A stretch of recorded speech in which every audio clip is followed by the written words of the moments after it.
All right, so today I want to show you how to mimic one of the most iconic sounds in Nashville, and that is the pedal steel guitar.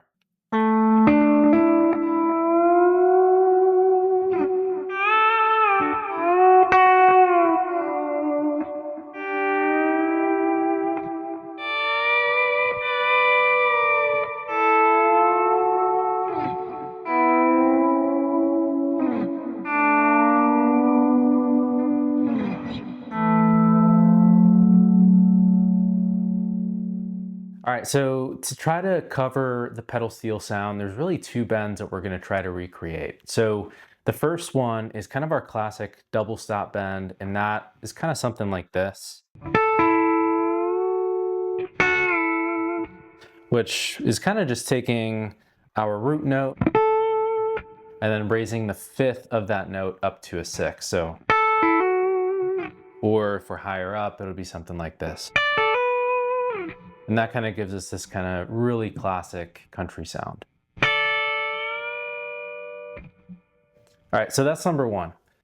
The second bend that we're going to try to cover is really just our whole step unison bend. So if you kind of think about like a B bender or a G bender, what we want to get is like that really crisp bend that's just going straight from here to here. So we would just want something that's like.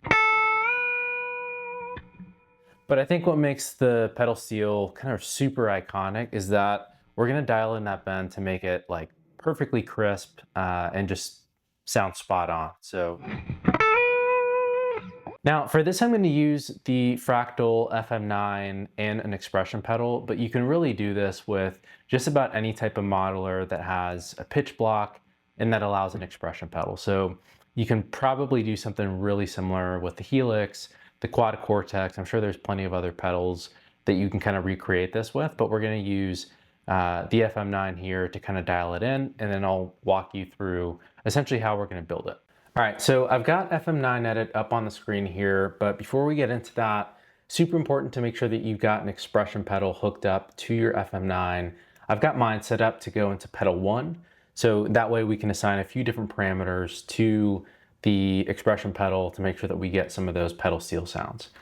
So the first sound that we're going to go into is hitting that double stop bend. The first thing that I'm going to need to do is go into whammy, and we're going to choose advanced whammy as kind of our starting point. So I've got nothing on here, so there's no whammy going on. I'm not doing any pitch shifting. The first thing that we're trying to do is make sure that we can cover that bend that essentially takes our 5 up to a 6. So if that's our root right there, the A, we want to basically take the E up to an F sharp. Now, the way that we're going to do that is we're essentially going to set the start of the whammy to be -5, so 5 steps down.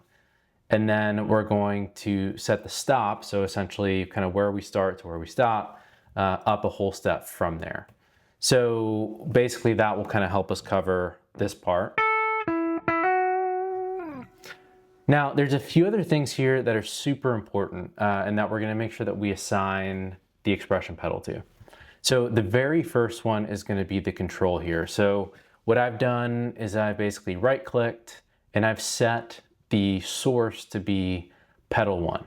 But that's going to make sure that we are using the expression pedal here, so you can see bottom to top, to control this part right here of the whammy. So if I turn on the pedal, basically you'll see the following. Do that again. So you can hear essentially that the pitch is shifting there because we're taking that starting point, so this note. Well, if you turn off the pitch here so you can hear it, we're basically taking this note up here, taking it up to the 6, and we're using the whammy to essentially recreate those kind of the bottom notes of the double stop. So I turn it back on. That's how we're essentially getting our first steel sound. Now, the other thing that's pretty important here, and you can kind of set this to taste, but I've basically set the mix as well to be controlled by the expression pedal. So if you look here, what I've done is I basically started the mix at 25 and gone up to 50. Now, if I set this to 100, basically this is going to go full wet by the end of it. So you can hear both notes. And then if I max it all the way up, the only thing that you're hearing is now the wet signal, so just that second note.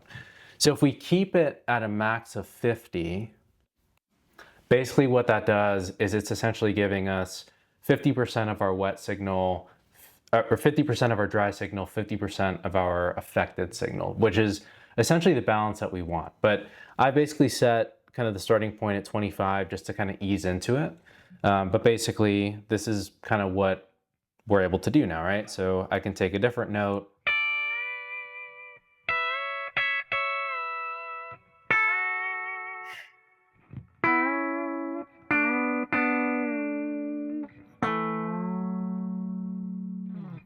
So that's essentially kind of our double stop. Now, you kind of have to think a little bit in terms of theory here and just make sure you know kind of where this works and where it doesn't. So, you know, obviously, like if we're in the key of D, this will work on the 1 of the scale.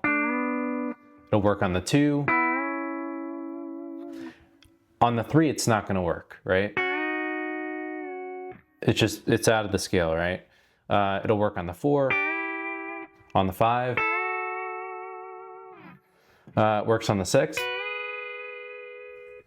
on the 7, again, this is where it's not going to work, and back on the 1. So obviously, like when you're playing with this, you got to think a little bit of kind of placement, what notes you're going to go for, and just kind of be pretty clear about where it's not going to work, because otherwise you're going to end up with some sounds that are probably not going to sound great for the part that you're playing. All right, so if we move on here to kind of our G and B bender bends, this one's going to be a little bit more straightforward. So like I said before, I'll turn off the pitch block. What we're trying to go for here is essentially just our kind of standard whole step bend. So now in this case, we're going to go essentially just for like as if we were playing a single note at a time. So we can keep the mix here essentially at 100%. So that's why we got it just set to 100% right here. As I'm moving the expression pedal up and down, it's having no effect on that part. And you can see here that when I turn on the pedal, the start of my whammy is set to 0, which is just going to mimic the exact note that I'm playing. So, oops. So it's going to mimic the exact note that I'm playing. So heel down, that's D. And then when I move up the whammy pedal, that's going to take us to essentially the E, so a whole step. So I'm just holding the D, and that is creating our full step bend. So a few places that you can kind of place this and use it is going to be like, you know, you might do something here.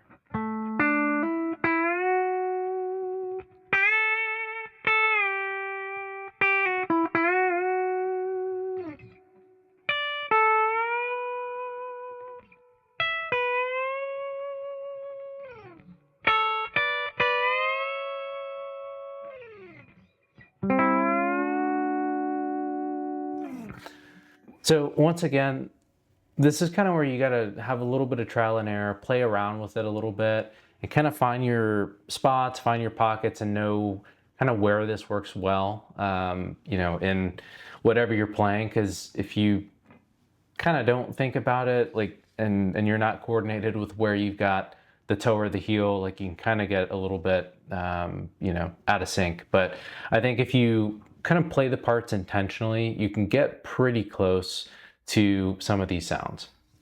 All right, so now that we've kind of got that piece set up, there's a few things from a tone and an EQ perspective that I think really help get us closer to an actual pedal steel sound.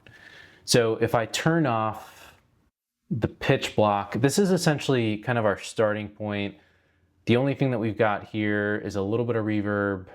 We've got a deluxe reverb going into a 1x12 cab, and it's set pretty clean. So this is kind of our starting point.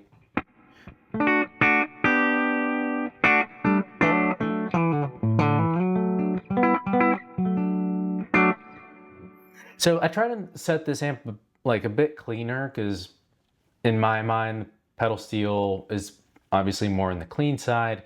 It's not perfectly clean, but this kind of gives us a good starting point. Now, one thing that is pretty iconic and recognizable with steel sounds is one, there's basically no attack because most of the pedal steel players are fading into the sound with a volume pedal. And then second, the sustain is just, it goes on forever. Like it sounds amazing. It's a beautiful sound. So the first thing that I'm going to go for is basically trying to maximize the sustain of the notes. And what I've done is I've set a compressor after the pitch block, which is set to an analog sustainer. So if I just go back to my clean sound, and then my sustain sound here.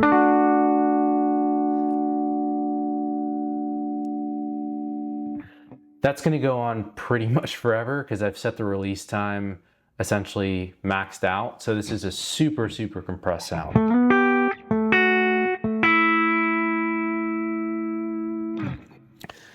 And just to give it even a little bit more, I've set another compressor in series after it, again, where I've cranked the release time. And all I'm trying to do here is just get kind of as thick and a sustained sound as possible. So when you throw both of these on together,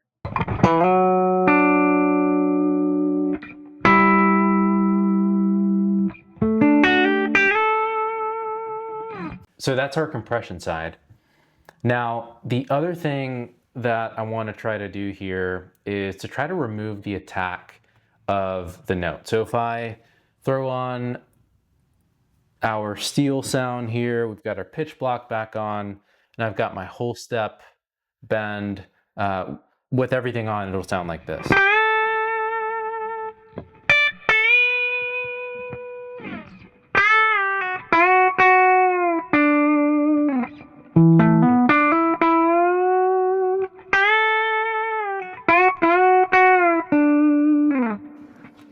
So I like it. I think we're getting there. We're getting a little bit closer.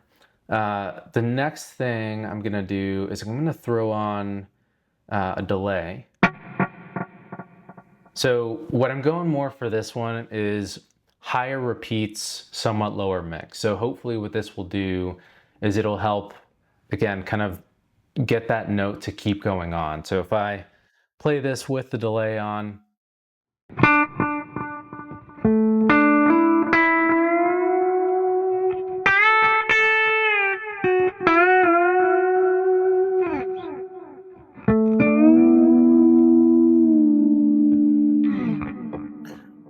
cool. So I like where that's sitting.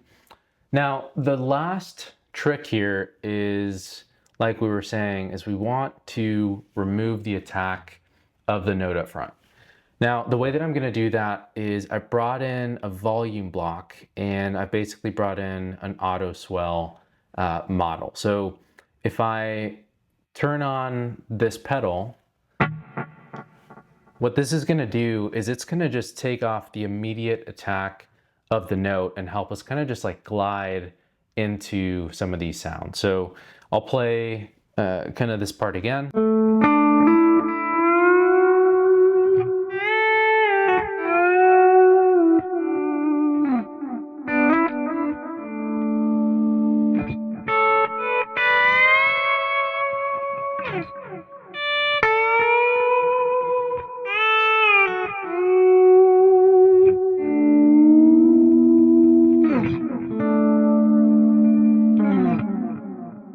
So what I've done is I've set up a pedal here, or a switch on the FM9 that allows me to toggle between the whole step bend and then kind of our double stop bend.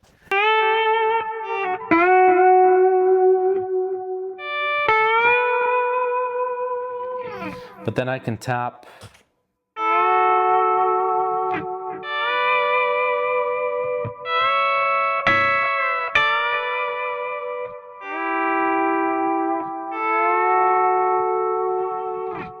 go back.